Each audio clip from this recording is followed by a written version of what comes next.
Siguro naman kilala mo si Bo Sanchez. Yeah, that's right. Remember the Kerygma magazines na binasa mo at some point? Diba si Bo Sanchez ang founder nun? Sabi nga ng mga kabataan at kahit mga medyo di na bata, cool and witty ang approach ng articles. They don't feel like they are being preached to. So, mas madaling makarelate sa Kerygma compared to other religious magazines. Parang hindi lang tungkol sa religion ang dating. The whole thing feels like a way of life na madaling maintindihan ng mga youth. Magaling naman talaga kasi mahirap minsan hanapin ang kiliti ng mga youth. Wala namang problema na babayaran mo ang magazine subscription. After all, it's a product, right? Pinagisipan, pinaggastusan. Kaya lang biglang umiba ang ihip ng hangin. People are now looking at Bo Sanchez with suspicion. Nagcha-charge na di umano itong si Bo Sanchez ng subscription fee para lang mag-join sa Facebook group niya. Bago tayo mag-focus sa latest na usap-usapan tungkol kay Bo Sanchez, tignan muna natin kung sino ba talaga siya. Pastor? Businessman? Fraud? Let's start with the pastor persona. Ipinanganak si Bo Sanchez noong July 11, 1966 as si Eugenio Isabelo Tomas Reyes Sanchez Jr. sa Caloocan. Anak siya ng isang pastor, so malakas ang exposure niya sa mga religious activities. Pinalaki siya ng mga magulang niyang sina Eugenio Sr. and Pilar Sanchez na religious. 13-old lang siya nang magsimulang umattend ng prayer meetings ng mga Sanchez. Later on, the Sanchezes founded their own prayer group. Pinangalanan nila itong The Upper Room Prayer Group. Noong Setyembre 9, 1980, they had the first Light of Jesus meeting. Pero here's the thing, 13 lang si Bo nung he gave his first talk. Yun na ang simula ng preaching career niya. It's safe to say that he had been doing it for most of his life. So ito nga ba ang dapat nating matandaan tungkol sa kanya? Na may calling siya as a pastor or preacher? Usually, pag narinig ng iba ang terms na prayer meeting and pastor, non-Catholic denomination na ang naiisip nila. It's not the case with Bo Sanchez. Katoliko ang pamilya nila at nag-graduate pa nga siya ng Bachelor of Arts and Philosophy sa Ateneo de Manila. Dahil nagpipreach siya since he was only 13, nag-take na rin siya ng Masters in Theology. Kaya lang di niya na natapos ang thesis dahil deeply involved na siya sa ministerial work. So his work as a pastor was never just about preaching the word. Noong 1996, pinasimulan niya ang Anawim, isang pasilidad para sa mga inabandonang mga senior sa Rodriguez Rizal. Hindi rin lang focused sa Pilipinas ang ministry niya. Nakapaglibot siya ng buong mundo at nakatanggap ng maraming awards galing sa bansa at sa simbahan. In 2006, ginawaran siya na isa sa 10 Outstanding Young Men Award. Patuloy siyang naghanap ng mga paraan to help poor communities. He founded the Light of Jesus Family, isang religious community na meron ng humigit kumulang na 35,000 members sa Pilipinas at sa buong mundo. In relation to this community, meron din siyang sinimulang 2 gatherings. Ang Kerygma Conference, founded in 2006 na nakilala na as Feast Conference, ay nagkikita once a year. Samantala, ang The Feast naman ay nakikita once a week. Maraming mga medium na ginamit si Bo Sanchez para makarating sa iba't ibang tao ang kaniyang ministry. Meron din siyang radio program sa Radio Veritas, Teleradyo, and Kape at Salita sa DZMM noong 2018 to 2021. Masasabing maraming natuwa kay Bo Sanchez, the preacher in blue jeans, dahil sa pagtulong nito sa mga nangangailangan. He had been working to help people in the slums since he was 14. Mukha namang solid ang kanyang foundation as a pastor. Hindi lang siya tumutulong sa mga kailangan ng financial, spiritual, and emotional help. Nagsishare din siya tungkol sa mga pinagdaanan niya. Isa na roon ang sexual abuse na naranasan niya as a young kid and even as a teenager. 13 siya noong inabuse ng isang church leader. Siguro ang ibang tao aalis na sa simbahan dahil nawala na sila ng tiwala. Pero para kay Bo, naging simula pa nga ito ng kanyang mas masinsinang serbisyo sa simbahan at sa ibang tao. Of course, dahil may malaking net worth si Bo Sanchez, people still can't help but speculate. Ano nga ba ang tunay na dahilan at naging preacher itong si Bo? Posible bang nagsimula siyang maayos ang hangarin tapos biglang nadala na rin siya ng tukso? Yan ang tututukan natin ngayon. Pero bago yan, we just want to share that the Competitive Investor channel is growing and getting more competitive kasi ngayon ay hindi na lang mga Pinoy billionaires, inspiring stories, and latest trends ang mapapanood nyo mula sa amin. Dahil ngayon, mapapanood na sa The Universalist ang pangmalakasang English documentaries, mapapolitika, business, and any topic under the sun. Nasa Universalist yan, hatid sa inyo ng The Competitive Investor channel. So next in line is his businessman persona. This one goes hand in hand with the pastor one. business. May 8 figures daw in pesos si Bo Sanchez. That's right, isa siyang pastor na naka-highlight ng pagtulong sa mga mahihirap. Humble, naka-jeans lang pag nagpipreach, pero milyonaryo rin itong si Bo. Paano nga ba? According to one of his interviews, ayaw niya raw dati na maging mayaman. Parang hindi niya feel na magsilbi sa mga mahihirap unless makaka-relate siya. So naisipan niya na dapat poor din siya as a missionary. Wala namang problema sa simula, sabi niya. Single pa siya noon, wala pang mortgage, kaya okay lang maging poor missionary. Sarili lang niya ang kailangan niyang isipin. Wala namang bisyong magastos si Bo Sanchez kahit nung maliit pa siya. Kahit na hindi siya tinuruan kung paano mag-handle ng pera, iminodel naman ng kanyang mga magulang ang tamang paggamit nito. So you could say he was just getting by with little money. Kaano nga ba kaliit ang kinikita ni Bo noon? 800 pesos per week. Tapos pinapamigay niya pa raw ang iba through his mission. He was working in the slums as a single man and he was happy about it, anya. Tama naman ito sa kanyang pananaw na masama magkaroon ng maraming pera ang isang pastor. Ayon kay Bo, nagkaroon ng pagbabago ang faith niya. More than 10 years ago, naisip niyang mukhang mas magandang maging isang truly rich missionary. Iba nga ang dating pag sinabing truly rich. Ramdam mo na ang tinutukoy niya rito ay more than earthly blessings, more than money itself. Pero hindi rin ito isinasantabi ang wealth. Kasama ito sa full package. The seed has been planted even years before. Nang ikinasal si Bo, napag-isip niya na kaya naman niya ang buhay na wala masyadong pera. Pero paano naman ang mga magiging anak niya? Paano siya magkakaroon ng maayos na retirement plan kung kontento na siya sa 800 pesos a week? Kaya niya bang makita ang mga anak niya na tumitira sa kalye, nagpapalimos, umaasa sa kung ano lang ang darating? So he tried everything. Mga food kiosks and pagbebenta ng sari-saring produkto. So habang nakikilala siya bilang poor missionary na isang persona na umaangat ang pagiging struggling businessman. He tried and tried again. Naging successful lang siya nang mapunta siya sa world ng corporate seminars. Dito nagamit niya ang galing niyang magsalita. Ayon kay Bo, nagustuhan niya rin ang bagong abilidad na makapag-preach sa mga taong di normally sumusunod sa mga prayer meeting niya. Corporate world. Parang ang layo nga ng mundong ito sa spiritual na nakagisnan niya. Ngunit ito ang nag-introduce sa kanya sa world ng business. Hindi lang ito pagbebenta ng magazines. Kumbaga, mas big time na ito.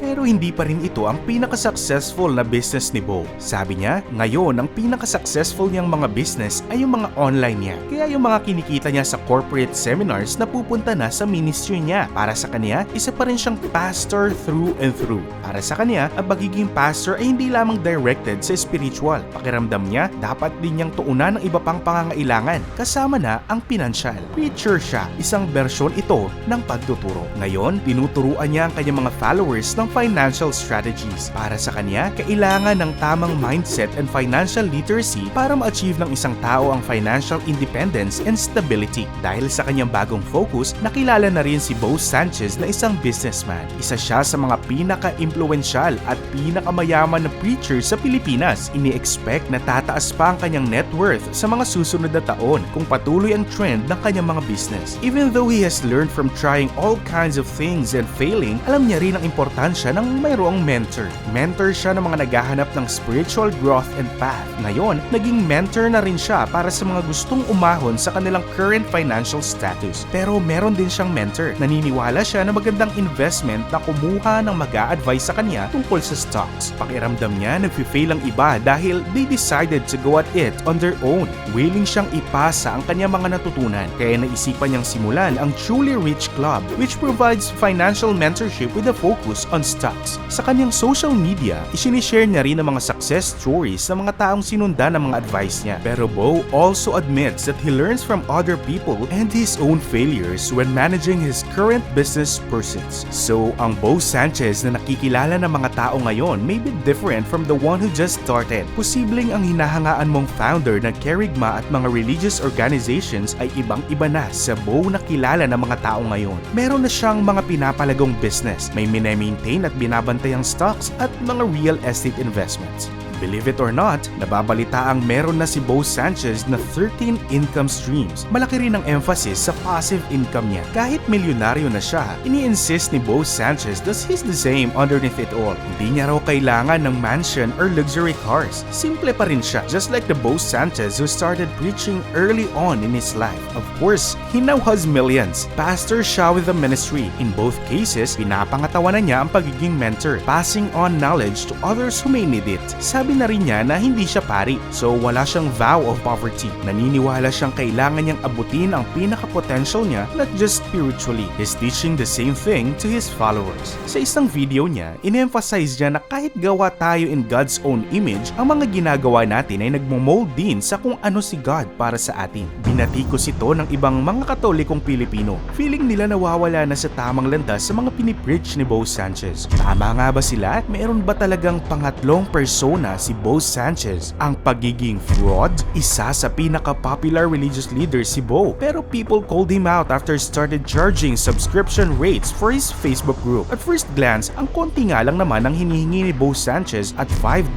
per subscriber per year. Kaya lang, sa lakas ng following niya, he'd reach more than $120,000 a year if the followers stick with him throughout. According to the pastor/businessman, wala raw siyang take-home money from the Facebook group. Lahat daw ng pera galing dito ay napupunta sa ministry niya. Pati raw mga kinikita niya sa book royalties napupunta rin sa kanyang mga ministry. Ang focus daw ng mga donasyon ay mga pregnant woman in distress, abandoned early, and sexually abused children. Dahil sa Facebook subscription issue, naungkat uli tuloy ang mga concern ng ibang Katolikong Pinoy sa paraan ni Bo Sanchez ng pag-preach. It's like things have changed a lot since he discovered what is now dubbed as prosperity gospel. Sabi ng mga nagrereklamo, wala naman di umanong prosperity gospel. Ito lang daw ay pakana ng mga religious leaders na gustong kumita sa kanilang mga followers. Ang pinakasikat na pasimuno nito ay si Joel Austin, na kilala sa pagiging charismatic religious leader. Ubod ng yaman na rin niya. Ini-insist niya kasi na that's what God wants for us. Syempre, di may iwasan na magkamot ng ulo ng ibang tao, lalo na't yung mga pamilyar sa biblical teachings. Di ba sinasabi sa Biblia na it's better for a camel to enter the eye of a needle than a rich man to go to heaven? Tapos biglang lumabas sa mga preacher na gaya ni na Joel Austin and Bo Sanchez na nagtuturo ng prosperity gospel. Ngunit hindi naman lahat ng mga followers ni Bo Sanchez ay nadismaya. Meron ding mga dinefend siya. Ibang-iba naman daw si Brother Bo kay Joel Austin. 1. Katoliko siya. 2. Hindi lang naman tungkol sa pampinansyal ang itinuturo niya. Mahaba na ang ministry history niya. So marami na rin siyang message na ipinasa mula sa Diyos papunta sa mga followers niya. Samot-saring articles ang mababasa mo sa mga Kerygma issues about many different issues in someone's Catholic life. 3. Practical finances naman daw ang tinuturo ni Bo Sanchez, not prosperity gospel. Sabi raw, tinutulungan niya lang mga tao na maging wise sa mga financial decisions para may retirement money at hindi mabaon sa utang. Yes, controversial na figure na ata ngayon si Bo. In fact, may mga dating nagbabasa ng Kerygma magazine na na-disappoint sa move ni Bo Sanchez towards business and stock investment. Feeling nila, nilamon na raw ng sistema si Bo. Hindi rin lang di umano ang recent subscription issue ang problema. Unti-unti na raw pinapakita ng shepherd's voice na he was moving towards more profitability. In the beginning, the Kerygma magazine focused on Catholic life. Hindi man ito hyper-focused on biblical matters alone, na-appreciate ng mga readers na natackle rin ng ibang mga topic na related din naman sa mga concerns sa mga Catholic. After a while, lumabas na ang iba't ibang magazines and issues na sabi raw ay nagpapakita ng move toward widespread reach. May mga libro raw na lumabas na parang alayo na sa expected na themes na manggagaling sa shepherd's voice. Truly rich. Dahil sa preacher si Bo Sanchez, ang iisipin agad ng mga tao ay magtuturo siya tungkol sa tunay na yaman, which is spiritual. Makarisma si Bo, so marami siyang followers. Naging expected na rin ang widespread reach ng kanyang mga topics. So para sa iba, okay naman ang ginagawa ni Brother Bo Sanchez. However, may isang malaking movement na nadismaya sa kanyang desisyon na mag-focus sa business. Para sa kanila, isang sham si Bo Sanchez. After all, hindi nga ba't preacher siya? Hindi ba dapat expertise niya lang ang pinupush niya? He admitted himself that he had to seek advice from mentors as well. Instead of pushing some names na pwedeng sundan ng kanyang mga Catholic followers, he transformed himself into the financial guru that people need. So meron din naman mga tao na naniniwalang hindi siya manloloko, but for them, tinitake advantage ni Bo Sanchez ang popularity niya para kumita. Sabi nga ng mga criticisms, bakit babayaran ang subscription with Bo kung ay tinuturo niya ay madaling hanapin from other sources for free?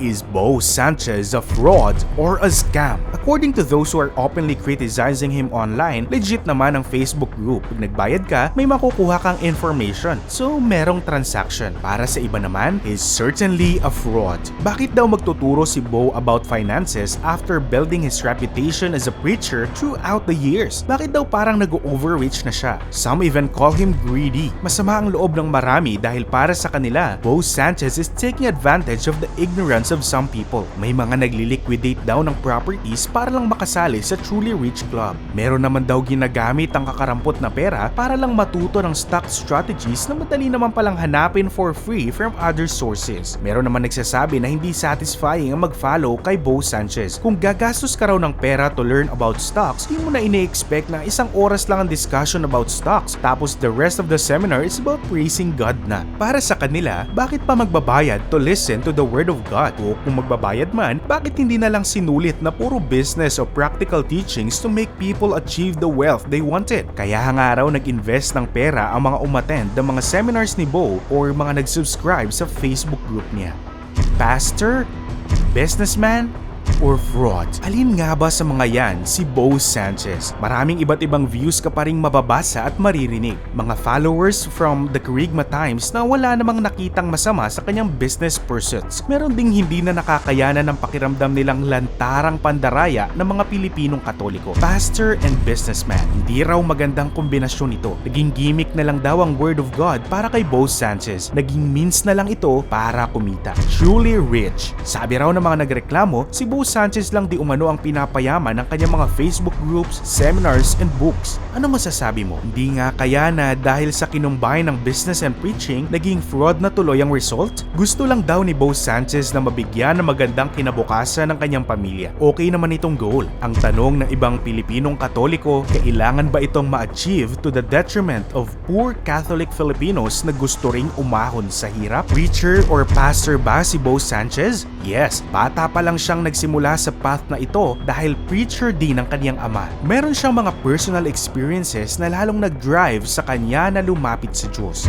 Businessman ba si Bo Sanchez? Yes, he tried and failed different businesses. He kept on trying. Sari-saring business ang sinimulan niya. Natuto siya sa mga failures niya. Pero ang naging driving point sa huli ay yung realization that he can earn more from what he teaches. So nasa huling tanong na tayo. Fraud ba si Bo Sanchez? Inilatag na namin ang mga facts sa inyo. Ano sa palagay ninyo? Pwede bang mag-charge si Bo ng subscription fee kahit na napupunta sa ministry ang proceeds? Paano naman ang sarili niyang declaration na he's actively pursuing wealth? Willing ka bang sumali sa truly rich club niya? Nagustuhan mo ba ang aming video? Please subscribe and click the notification bell if you want an alert when we post new ones. At kung hindi ka pa certified member ng ating competitive fam, ano pang hinihintay mo? Interact with other competitive fam through live chat, a shout-out, and loyalty badges for only 79 pesos. Kung gusto mo naman na maging talagang competitive at una ka sa aming mga content, then for only 99 pesos, magagawa mo yan. Be an official part of the competitive family at kasama ka namin sa bawat success sa buhay. At sa laki ng ating pamilya, mas dadami pa ang ating inspiring videos na talaga namang kapupulutan natin ng aral.